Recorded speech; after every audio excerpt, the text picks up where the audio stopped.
Another surprising decision coming out of the Ford government today, and this one will leave the government trying to figure out how it will come up with hundreds of millions of dollars it planned on saving by making cuts to public health units across the province. I'm Cristina Howorun, and today, 5 weeks after the province quietly told cities it was slashing their funding for public health, Premier Ford changed course.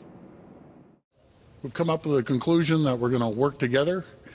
We're going to maintain the funding throughout this year.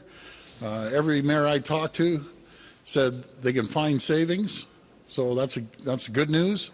But they said they needed more runway. That's putting it mildly. On Friday, the large urban mayors caucus of Ontario, representing 2/3 of the province, decried the provincial government's slashing of millions of dollars mid-year from public health budgets, saying it would result in major cuts to services or increases to property taxes. Over the weekend, Toronto Mayor John Tory canvassed parts of the city, denouncing the planned $100 million plus cuts to Toronto public health this year.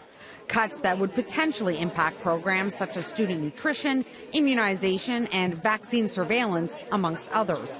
It was just the latest move in what has been a chorus of complaints across the province. To the tens of thousands of people who signed petitions, made phone calls, knocked on doors, this victory would not have been possible without each and every one of you. But that doesn't mean the transformation, which includes reducing Ontario's public health units from 35 to 10 and dramatically changing their funding structure, is completely axed. It's not business as usual.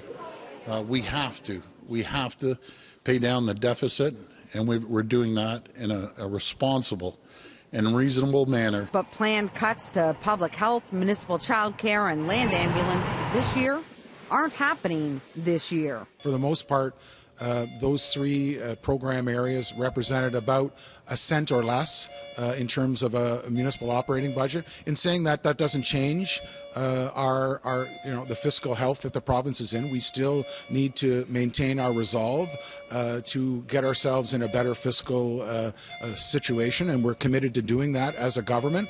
The message today is I think there is only one taxpayer. And that means the province is looking to cities to find savings ahead of next year's budget. They've offered cities more than $7 million to do line-by-line spending reviews.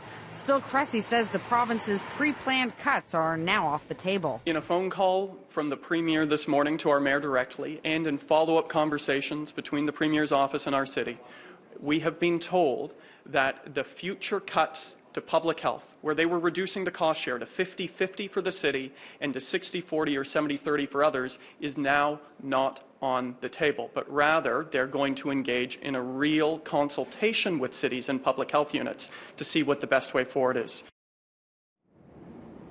Now, Ford could not say how much this reversal will cost the province. In fact, we asked his staff several times today for that figure, and they weren't able to provide us with one.